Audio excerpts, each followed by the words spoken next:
манай фестивал маань 2 жилийнхаа үйл ажиллагааг энэ бас дээр ирж хийдгээр онцлог байгаа. Энэ маань одоо Монголынхаа үг түүхийг таниулах одоо бусад одоо наадга ямар байдгийг одоо үзүүлэх зорилгоор Чингис 21-тэй одоо хамтран ажилладаг байгаа. Тэгээд Чингис 21 баазын хамт олондоо маш баярлалаа. Та нартай маш их талархаж байгаа шүү.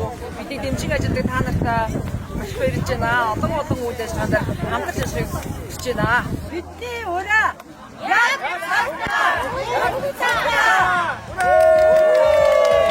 우리 징기스 22 캠프에서 많은 것을 준비해 주셔서 참가한 모든 분들도 흡족했었던 것 같아요. 음식도 너무 맛있었고 공연으로 준비하신 말타기 공연도 너무 멋있었고요.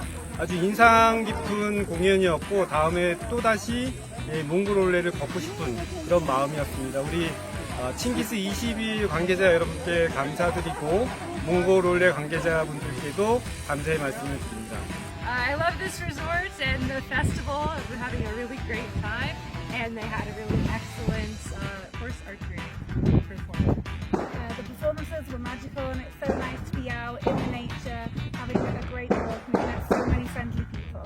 Улаанбаатар явган алхалтын фестивал 2024 арга хэмжээ маань 2 дахь өдрөөр үргэлжилж байгаа. Тэгээ уламжлалын ёсоор Чингис 21 Mountain Resort дээр бид нэр үдлэж бас энд онцлог болсон сонирхолтой хөтөлбөрүүдээр ингэж нийт оролцогч нар бас ингэж сонирхолтой уламжлал бараг тогтсон байна. Дэлхийн одоо 12 орны алхагчдын төлөөлөл болсон хүмүүс маань энд одоо хуран цуглаж эзэн Чингис хааны үүх түүхтэй холбоотой одоо ийм гайхамшигтай сайхан үзэсгэлэн бүрдсэн газар хамтдаа бас ингэж хэсэг хорон саадлаа. Тэгээд биднийг бол ирэх болгонд байн халуун дотноор ухтаж алхагчдын бас амны цангааг хүртэл тайж амт чанартай хоолоор сүүлчилж яадаг Чингис 21 resort-тай Монголын явгаалгалтын холбоо урт хугацаанд хамтран ажиллана гэдэгт бол итгэлтэй байгаа.